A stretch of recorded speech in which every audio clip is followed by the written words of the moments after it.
தமிழ்நாடு கலை இலக்கிய பெருமன்றம் இணைய வாயிலாக நூற்றாண்டு கண்ட ஆளுமைகளுடைய படைப்புகளை, குறிப்பாக அவர்களுடைய சிறுகதை படைப்புகளை ஒவ்வொரு நாளும் எடுத்துக்கொண்டு ஒவ்வொரு கதைகளாக கதை சொல்லி வாயிலாக கதை சொல்ல வைத்து கேட்டும், அந்த கேட்ட கதைகளுக்கு பின்னூட்டமிட்டும், கதைகளை ஆய்வாகவும் அறிவார்ந்த தனத்தில் தமிழ்நாடு கலை இலக்கிய பெருமன்றம் பயணித்துக் கொண்டிருக்கிறது. அந்த அடிப்படையில் சாகித்ய அகாடமி விருது பெற்ற எழுத்தாளர் ஐயா கு. அழகிரிசாமியினுடைய கதைகள் முழுமையாக நிறைவு செய்துவிட்டு, இரண்டாவதாக தமிழொலியினுடைய சிறுகதைகள் குறித்து ஒவ்வொரு நாளும் கதை சொல்லி வாயிலாக பயணிக்க தொடங்கி இருக்கிறோம். இன்றைய நாள் 10ஆம் நாள் நிகழ்வில் நாம் சந்தித்துக் கொண்டிருக்கிறோம். தமிழொலி என்கிற கவிஞர் மகத்துவம் தன் கவிதைகளும் சரி, தன்னுடைய குறுங்காவியத்திலும் சரி,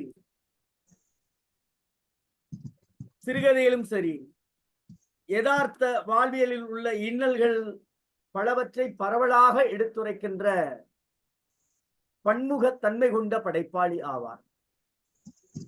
குறிப்பாக ஒடுக்கப்பட்ட மக்களின் சோகமான வாழ்க்கையை சித்திரமாக படிப்பவர்கள் நெஞ்சில் நெகிழ்விக்க செய்யும் வகையில் கவிஞருடைய படைப்புகள் சித்தரிக்கப்பட்டிருக்கும்.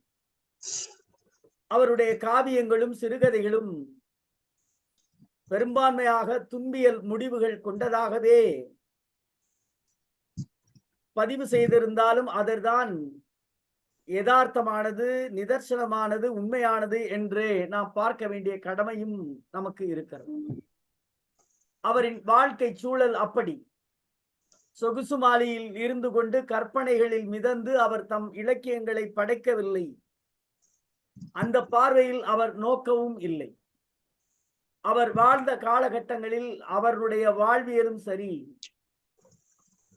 அவர் பார்த்த வாழ்வியலும் சரி, வறுமை, பசி, பட்டினி இவைகளோடு வாழ்க்கையே போராட்டமாக காலந்தள்ளும் மக்களோடு மக்களாய் இருந்து தம் படைப்புகளை படைத்தவர் தமிழொலி. அவருடைய படைப்புகளைத்தான், குறிப்பாக அவருடைய சிறுகதை படைப்புகளை நாம் ஒவ்வொரு நாளும் கதை சொல்லி வாயிலாக கேட்டு, இன்றைக்கு அவன் அமரன் என்கிற சிறு கதையை நாம் கேட்க இருக்கும். அந்த கதையை இன்றைக்கு கதை சொல்லியாக நம்மோடு பயணிக்க இருக்கக்கூடிய கதை சொல்லி பேராசிரியர் ஆசா சேரிவாணன் அவர்கள் ஆவார். பேராசிரியர் அவர்கள் அருளானந்தர் கல்லூரி, கருமாத்தூரில் இருக்கக்கூடிய அருளானந்தர் கல்லூரியில துறையினுடைய தலைவராகவும் இணை பேராசிரியராகவும் பணியால் பெருமை சேர்த்துக் கொண்டிருக்கக்கூடிய பேராசிரியர் ஆவார். அவர் பல்வேறு நிலைகளில் பாடத்திட்ட குழு தலைவர், பாட வல்லுனர், ரிசர்ச் அட்வைசரி கமிட்டி பாட வல்லுனர் என மாணவர்களுக்கான முன்னெடுப்பில் தன்னை அர்ப்பணித்துக் கொண்ட அர்ப்பணிப்பாளர்.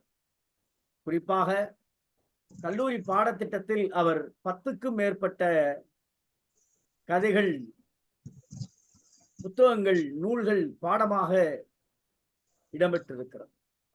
அவர் வெளியிட்ட நூல்கள் 5: தமிழில் மாற்று இதழ்கள், வேறுபாடுகளின் அரசியல், சாதி காக்கும் தமிழ் பத்திரிகைகள், ஜனநாயகத்தின் மரணம் எரியும் நடுப்பட்டி, அதிகாரத்தின் உண்மையை பேசும் சொற்கள் என நூல்களை தந்த பெருமகனார் ஆவார்.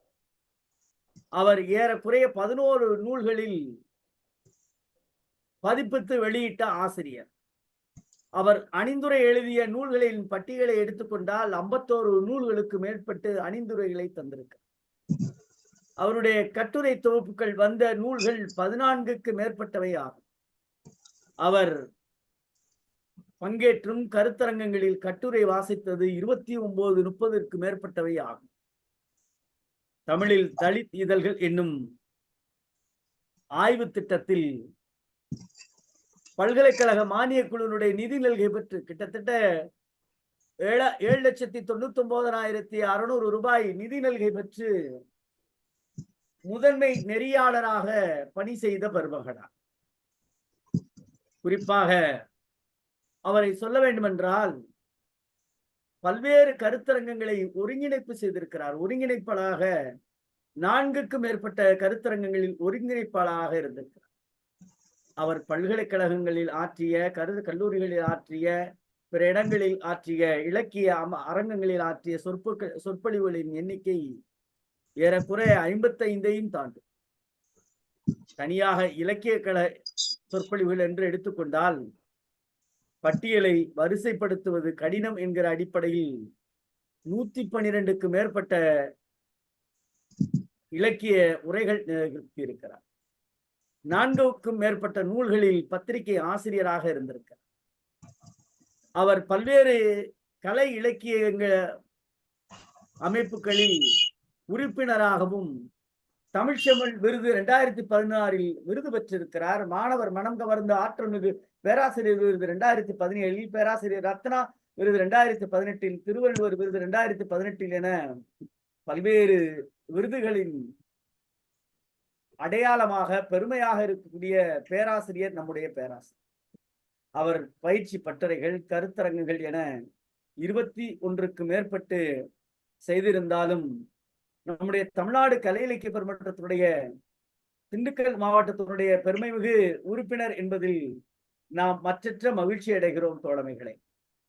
அவர் உண்மையிலே இலக்கிய குழுவின் சார்பாக அவரை வரவேற்று பொதுச் செயலாளர் உள்ளிட்ட இலக்கிய அவையின் சார்பாகவும் வரவேற்று அவன் அமரன் என்கிற தமிழ் ஒளியினுடைய சிறுகதையை கதை சொல்ல வருமாறு தோழமையோடு அழைக்கின்றோம். தோழமையே வருக, கதை சொல்க. அனைவருக்கும் வணக்கம். தமிழ் ஒளி 100 விழா அதை மையமாக வைத்து இணைய வழி கதை சொல்லுகின்ற நிகழ்வை ஒருங்கிணைத்துக் கொண்டிருக்கின்ற கணபதி இளங்கோ அவர்களே, இந்நிகழ்விற்கு வரவேற்பு நிகழ்த்தி அமர்ந்திருக்கின்ற கருமுருகன் அவர்களே, தமிழ்நாடு கலை இலக்கிய பெருமன்றத்தினுடைய மாநில பொதுச் செயலாளர் தோழர் அறம் அவர்களே, பிற சான்றோர் பெருமக்களே, உங்கள் அனைவருக்கும் என்னுடைய வணக்கத்தையும் நன்றியையும் தெரிவித்துக் கொள்கிறேன். நான் கதை சொல்ல எடுத்துக்கொண்ட கதை அவன் அமரன். பழைய சம்பிரதாயங்கள் பண்புகள் என்று மூடு திரையினுள் மக்களின் கழுத்தை நெரித்துக் கொள்ளும் ஏகாதிபத்தியவாதிகள் அமரனை கண்டு சீற்றம் கொன்றனர். ஏகாதிபத்தியவாதிகள் அமரனை கண்டு சீற்றம் கொண்டனர். பொதுமக்களின் நம்பிக்கையை பெற்றதற்காக அவனை குற்றவாளி என்று தீர்ப்பளித்தனர். அமரன் தலைமையில் தேச தொண்டு புரிந்து வந்த புரட்சி இயக்கம் சட்ட விரோத இயக்கம் ஆக்கப்பட்டது. அமரனை சிறைப்படுத்த வேண்டும் என்று உத்தரவு பிறப்பிக்கப்பட்டது. இந்நிலையில் அமரன் காட்டில் தலைவராக இருந்து வந்தார். அவனோடு சில கொரில்லா வீரர்களும் வசித்து வந்தனர்.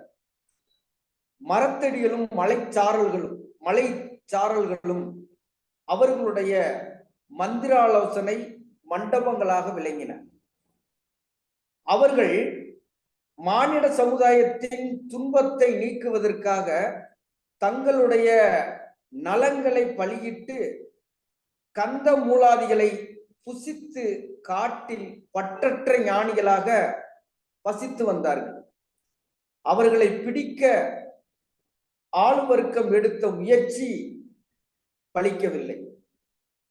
ஒரு நாள் கொரில்லா வீரர்கள் வேறு சிலருடன் ஏதோ ஒரு வேலைக்காக காட்டின் எல்லையை கடந்து ஊரின் எல்லையை நோக்கி சென்றனர்.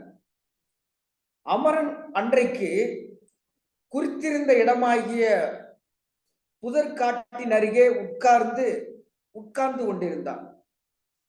புதிதாக சேர்ந்தவர்களுக்கு அன்றைய ஒரு பிரச்சாரம் மாலை நடத்த வேண்டும்.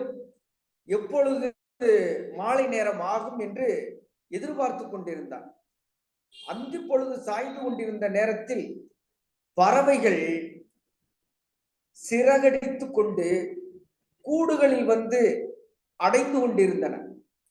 அவனுடைய இன்ப கனவுகளைப் போல வானில் வண்ண சித்திரங்கள் தோன்றி மெதுவாக கலைந்தன. மெல்ல இருள் திரை விழுந்து கொண்டிருந்தது. காட்டின் மரத்தின் நிழல்கள் குறுகி இருள் நிழல் மெதுவாக பரவியது. லேசாக காற்றடித்தது. இலைகள் சலசலத்தன. மரப்பொந்தில் பதுங்கியிருந்த ஆந்தை ஒன்று படக்கென்று சிறகடித்து மேலே கிளம்பியது. புதர்கள் அசைந்தன. அமரன் தன் காதை கூர்மையாக ஆக்கிக் கொண்டான். விழிகளை அகல விரித்து நாற்புறமும் கூர்ந்து கவனித்தான். நாய்கள் மோப்பம் பிடித்து கொண்டு வந்தாலும் வரக்கூடும் அல்லவா? அவன் காலருகில் சரசரவென்று ஏதோ ஒன்று நழுவியது. அவன் மனம் திக்கென்றது. கீழே பார்த்தான். அதற்குள் அவன் காலில் நறுக்கென்று கடித்துவிட்டு அந்த கருநாகம் ஓடிக்கொண்டிருந்தது. கடிபட்ட இடத்தில் இரத்தம் பொங்கியது. உடலில் விஷம் வேகமாக பரவியது. மலையைப் போல் ஒரு பெரிய இருட்டு அவன் கண்களை நோக்கி நகர்ந்து வந்தது. அவன் முன்னே யாரோ இருள் படுதாவை போட்டு அவனுடைய தோழர்களின் பார்வையிலிருந்து மறைக்க பார்த்தனர். அது முடியாது என்று அவன் உதடுகள் முணுமுணுத்தன. அவன் கொரில்லா வீரர்களை நினைத்தான். வரிசையாக நிற்கும் மரங்களினிடையே அவர்கள் ஒவ்வொருவரின் முகமும் அவனுக்கு தோற்றமளித்தன. அப்பொழுது அவன் பேசத் தொடங்கினான். தோழர்களே, நாம் சுரண்டப்படும் சமூகத்தின் தொண்டர்கள். கால் வயிற்று கஞ்சிக்காக செக்கு மாடு போல் உழைத்து ரத்தம் சிந்தும் பல்லாயிரக்கணக்கான ஏழைகளின் அடிமையை நீக்க போராடும் வீரர்கள். ஏழைகளின் எலும்பு குவியல் மீது மாளிகை கட்டிக்கொண்டிருக்கும் மதோன்மத்தர்களின் பேயரசை ஒழித்து கட்டுவதே நமது பணி. முதலாளித்துவ கருநாகங்கள் நம்மை நோக்கி சீறுகின்றன, கடிக்க வருகின்றன. நாம் நமது உயிரை பழிகொடுத்தேனும் லட்சியத்தை நிறைவேற்றுவோம் என்று சபதம் பூணுவோம். சபதம் பேச்சு குளறியது, வார்த்தையில் தளர்ந்தன, முகம் கருத்தது. கொரில்லா வீரர்களின் முகங்கள் அவன் பார்வையிலிருந்து மறைந்தன. அவன் கண்கள் மூடிக்கொண்டன. உடல் தரையில் சாய்ந்தது. மரங்கள் அசைவிட்டு நின்றன. ஒரு முறை தங்கள் தலைகளை தாழ்த்தி அமரனுக்கு வணக்கம் செலுத்தின.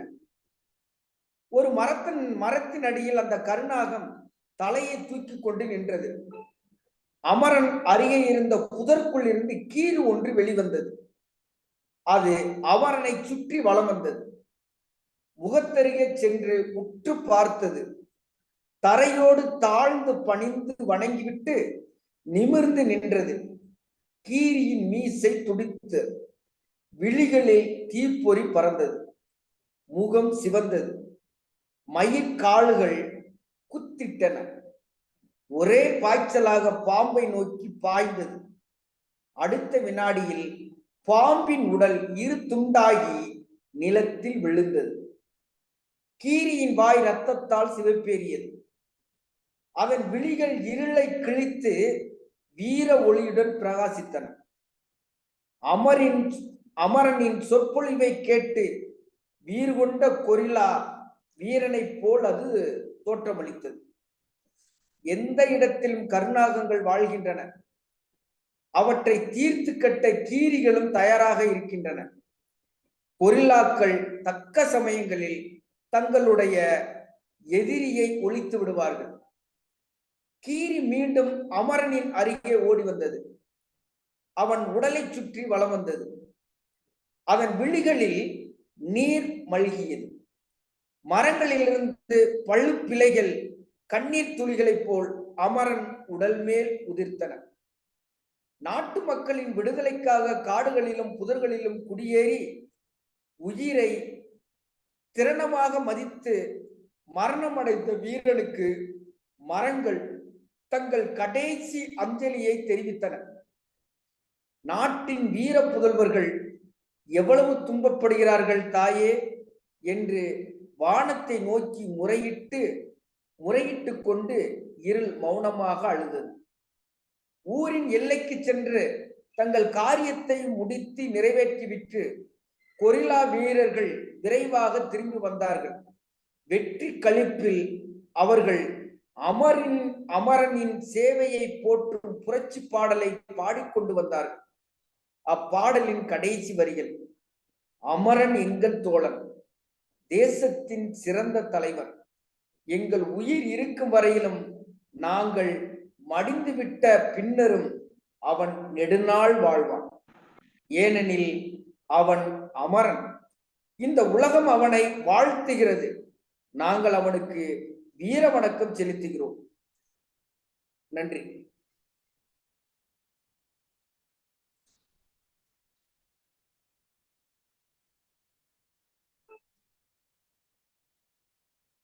நன்றி. நன்றி பேராசிரியர் அவர்களே. நன்றி.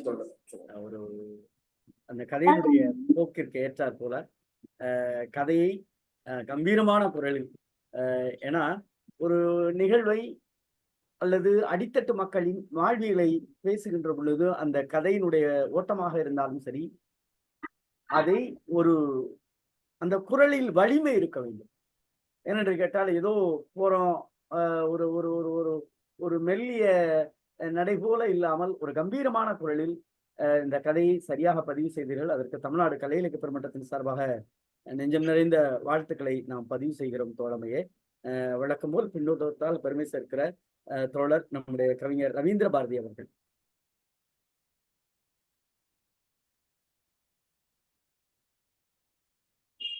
அன்பான தோழர்களுக்கு வணக்கம்.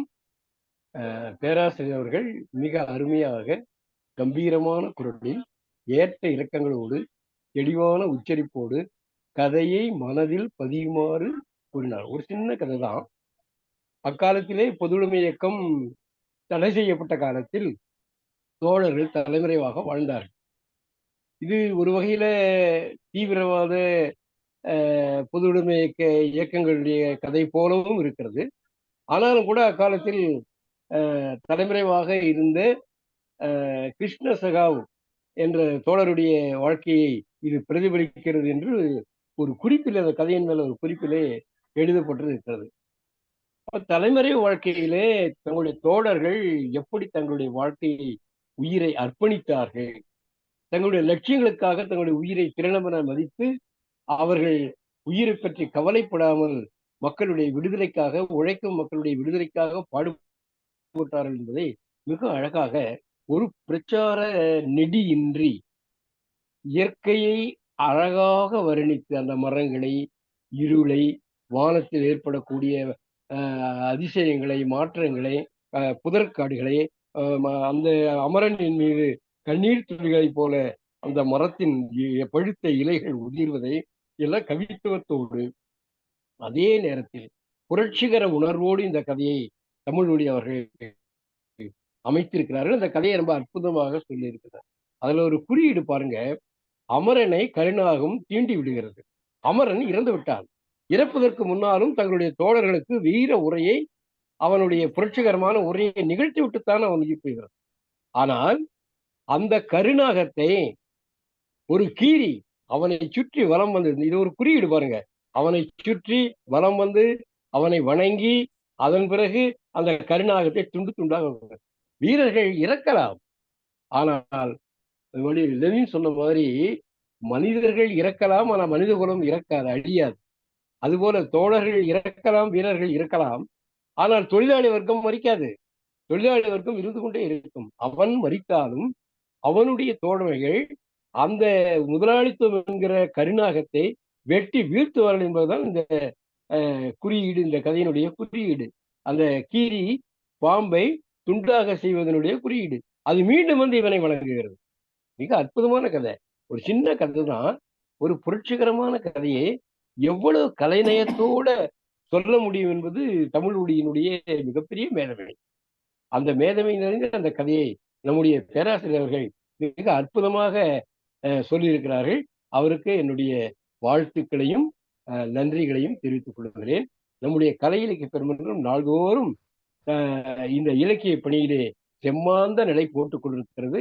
இதற்கு இந்த கலை இலக்கிய பெருமன்றம் இந்த பணியை செய்கின்ற பொதுச் செயலாளர், நெறியாளர்கள், இதை கேட்கின்றவர்கள், கருத்து சொல்லுகின்றவர்கள் அனைவருக்கும் என்னுடைய அன்பு வாழ்த்துகளையும் வணக்கத்தையும் தெரிவித்துக் கொள்கிறேன். நன்றி, வணக்கம்.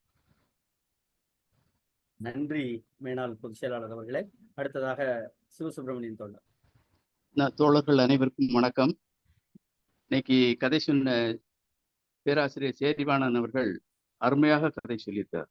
அதாவது ஒரு புரட்சியாளரின் கதையை சிங்கம் போல் கர்ச்சிக்க வேண்டும் என்று அருமையாக உணர்ச்சி வசப்பட்டு சொன்னார். அவருக்கு பாராட்டுகளும் வாழ்த்துகளும். பொதுவா அமரன் அப்படின்னாலே மரணம் இல்லாதவன், அதாவது என்றைக்கும் அவன் புகழ் நிலைத்து நிற்கும், புகழால் அவன் என்றைக்கும் நிலைத்து நிற்பான். புரட்சி என்ற சொல்லை கேட்டால் அரசாங்கத்திற்கு பிடிக்காது, அரசாங்கம் பயப்படும். அதைத்தான் நல்லா சுட்டி காட்டுகிறார். நாய்கள் மோப்பம் பிடித்தாவது வந்துவிடும் கூடும் என்று யாரை சொல்றாருன்னா காவலர்கள். பொதுவாக நாய்கள் எஜமானரின் சொல்லை கேட்கும், காவலர்கள் அரசின் சொல்லை கேட்பார்கள், அரசாங்கத்தினுடைய சொல்லை கேட்பார்கள். உயிரை கொடுத்தாவது நமது கொள்கையை காப்பாற்ற வேண்டும். அந்த அமரன்கிறவன் தன்னுடைய உயிரை கொடுத்து கொள்கையை காப்பாற்றி விட்டான் என்று குறிப்பிடுகிறார். இதுல அந்த கடைசியில தமிழ் மொழியவர்கள் சொல்ற கவிதை பாடல், அமரன் எங்களின் தோழன், தேசத்தின் சிறந்த தலைவன். தோழன் தேசத்திற்கு தலைவனாக வர வேண்டும் என்பதை அந்த பாடல் மூலம் தமிழ்மொழி கூறியிருக்கிறார் என்றே சொல்ல தோன்றும். அமரனுக்கு வீர வணக்கம் என்றும் சொல்லி முடிக்கிறார். அருமையான ஒரு புரட்சி கதை என்றே சொல்ல தோன்றுகிறது. வாய்ப்புக்கு நன்றி, வணக்கம். நன்றி தோழமையே. அடுத்து யாராவது பின்னூட்டம் இருக்கீங்களா? இல்லைன்னா பொதுச் செயலாளருக்கு போறோம். பின்னூட்டம் யாராவது இருக்கீங்களா? நன்றி. நிறைவாக நம்முடைய பொதுச் செயலாளர் அவர்.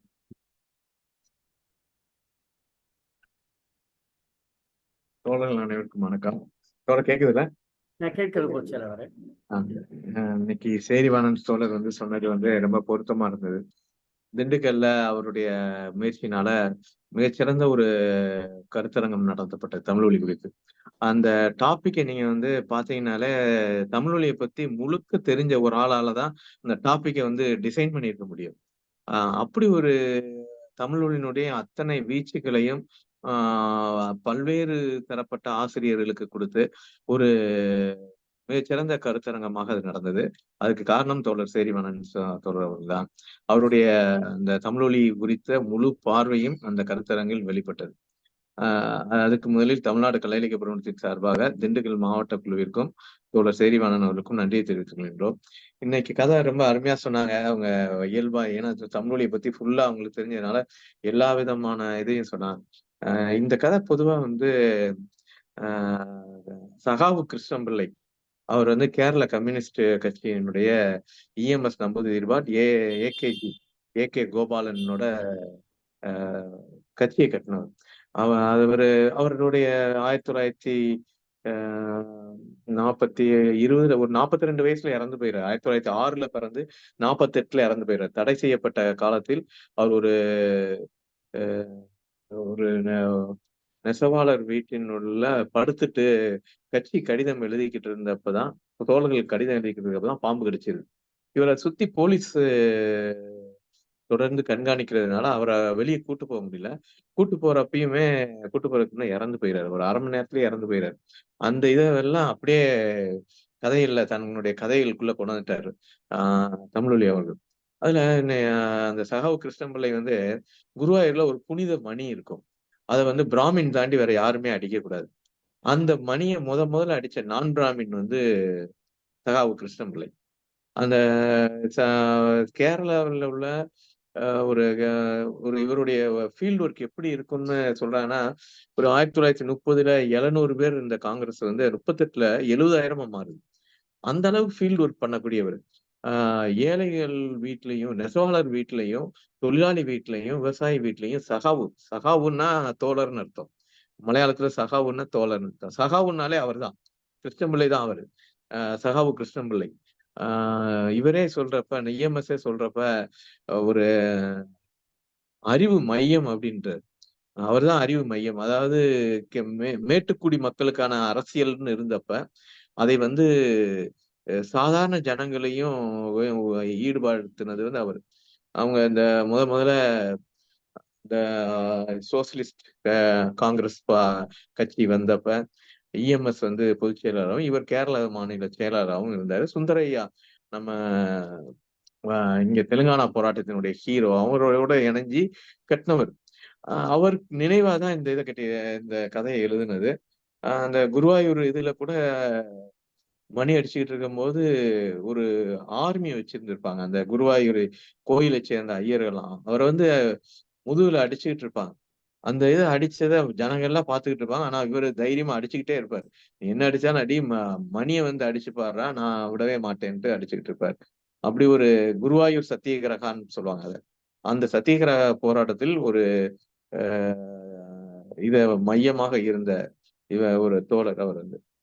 இந்த கதையும் ரொம்ப அருமையா சொல்லியிருப்பாரு. இந்த வர்ணனை எல்லாம் காடுல சலசலத்துது, அந்த காட்டுக்கே நம்மளை கூட்டு வரோம். பொந்துல இருந்து ஆந்தை வெளியே இருந்தது. அந்த சலசலப்பு வர்றப்ப போலீஸ் தான் சொன்ன மாதிரி நாய்கள் வந்தால் வந்துரும் அப்படின்னு சொல்றது, அதெல்லாமே இதா இருக்கும். அந்த தமிழொலியினுடைய கதைகள்ல ஒரு மேஜிக்கல் ரியலிசமும் உள்ள வந்துகிட்டே இருக்கும். மரங்கள்லாம் தலை கவுந்து இருந்ததா. இவர் மூச்சடைச்சு போனவனே தங்களுடைய இறுதி அஞ்சலியை செலுத்தி சென்றுள்ளார். கீரியும் வந்து இவர் பக்கத்துல வந்து வணக்கம் சொன்னதெல்லாம் சொல்லிட்டு போவார்.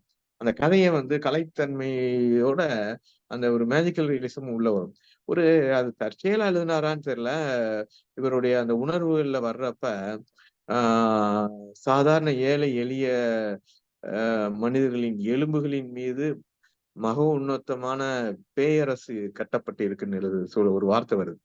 அது நீங்க அந்த ஏசியாட்டிக் மோட் ஆஃப் ப்ரொடக்ஷன் மார்க்ஸோட இதுல இது விவசாய நாடு தான் இந்தியா. ஆனா அந்த விவசாய நாடை வந்து பல்வேறு விதங்கள்ல இந்த வெள்ளை அரசு, காலனி ஆதிக்க அரசு கொள்ளையடிக்குது. ஒரு பக்கம் அது வந்து தற்சார்பு கிராமங்கள்னு சொல்றக்கூடிய அளவுல அந்த கிராமத்துக்கு வேண்டிய விவசாயத்தை மட்டும் பண்ணும். அவங்கள போய் புயலை பயிரிட சொல்றது. புயலையை பயிரிட்டு அதுல வந்து அந்த போதைப்பு வஸ்துகளை பயன்படுத்தி அதெல்லாம் கொண்டு போய் சீனால வித்துக்கிட்டு இருந்தாங்க. இவங்களுடைய விவசாயத்தை இவங்க பண்ண வேண்டிய விவசாயத்தை பண்ணாமட்டதுனால இவங்க பட்னியில இருந்தாங்க, வறுமையில இருந்தாங்க, பஞ்சத்துல இருந்தாங்க. அதே நேரத்துல இவங்க இங்க விளைஞ்ச போதைப் பொருள்கள் எல்லாம் சீனாவில் விற்பனை பண்ணி அங்கேயும் எடுத்துட்டு போயிடுச்சு. அப்ப வந்து விவசாய நாடா இருக்கக்கூடிய ஒரு இந்தியா வந்து எப்படி தெரிஞ்சதுன்னா, எலும்புகளின் கலரோட இருந்ததுன்ற எழுதுறாரு மார்க்ஸ் வந்து. இந்தியா வந்து எப்படி தெரியுதுன்னா, இந்த ஏழை விவசாயிகள், நெசவாளிகளினுடைய எலும்பு குவியல்களின் நாடாக தெரிஞ்சதுன்னு எழுதுறாரு. அந்த இவர் வந்து மார்க்சியத்துக்குன்னு தனி நூலே வச்சவர். மார்க்சியத்தை பரப்புவதற்குனே ஒரு மாத இதழ் வச்சவர் தமிழொலி. அப்ப இவரே கூட அந்த மார்க்சினுடைய ரைட்டிங்ஸை படிச்சிருக்க வாய்ப்பு இருக்கு. அப்படி ஏன்னா அது வந்து அப்பதான் மொழிபெயர்க்கப்பட்டதால சொல்றேன். ஆனாலும் அது வாய்ப்பு இருக்காது. அதே வார்த்தை வருது. எலும்புகளின் ஏழை எளிய மனிதர்களுடைய எலும்புகளின் மேல் கட்டப்பட்ட ஒரு பேய் அரசாக, மக உன்னதமான பேய் அரசுன்னு சொல்லுவார். ஒவ்வொரு இடத்துலயும் அந்த நக்கல் இதெல்லாமே வந்துகிட்டு இருக்கும். அந்த கடைசி இதுல கூட அமரன்னு ஏன் சொல்றாரு, அவன் அமரன்றது தோழர் சொன்னாங்க. அமரன்னா சாவே இல்லாதவன் அப்படின்ற அர்த்தம். தெய்வீகமானவன், இந்திரன் அப்படிலாம் ஒரு அர்த்தம் இருக்கு. அது இந்த இடத்துல வந்து அவருடைய புகழ் எப்பயுமே நினைச்சிருக்கோம் அப்படின்னு. இன்னைக்கும் வந்து கேரளானுடைய இடதுசாரி சிந்தனையாளர்ல சகாவுன்னா அவர் தான். சகாவு கிருஷ்ணபிள்ளை தான். அவர் வந்து 42 வயசுல இறந்து போயிட்டா. அவரை மிகச்சிறந்த முறையில் நினைவுகூரத்தக்க வகையில் ஒரு காலமெல்லாம் அவருடைய பெயர் வந்து இப்ப நமக்கு தெரியுது. இன்னொரு 1 வருஷம், 100 வருஷம், 200 வருஷத்துல காணாம போயிடலாம். ஆனா இந்த கதை வந்து நிலைச்சு நிற்கும். அந்த கலையில் அவருடைய தியாகத்தை மதித்து அதில் ஒரு நினைவஞ்சலி செலுத்தின போல அன்பு தமிழொலி அவர்கள் இந்த கதையை சகாவு கிருஷ்ணபிள்ளை அவர்களுக்காக எழுதியுள்ளார். மிக அருமையான கதை. நன்றி. நன்றி பொதுச் செயலாளர் அவர்களே. கதையினுடைய ஓட்டத்தை ஒரு ஆய்வு போக்கில் கதைக்களம் அமைக்கின்ற பொழுது அவர் வாழ்ந்த அந்த சூழல், அப்பொழுது ஏற்பட்ட புறச்சூழல், இதையெல்லாம் உள்ளடக்கியதோடு இந்த கதை தொடங்கியது என்று ஒரு ஆய்வு போக்கில் விமர்சனம் வந்த பொதுச் செயலாளர் அவர்களுக்கு நன்றி. பொதுச் செயலாளரே, நாளைய நிகழ்வுக்கு போயிடலாமா?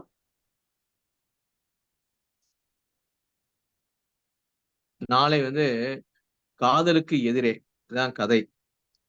முனைவர் மா பிரபாகரன், தமிழ் பேராசிரியர், வேல்ஸ் பல்கலைக்கழகம், சென்னை சொல்றாங்க. நன்றி பொதுச் செயலாளர் அவர்களே. தோழர்களே, தமிழ்நாடு கலை இலக்கிய பெருமன்றம் ஒவ்வொரு நாளும்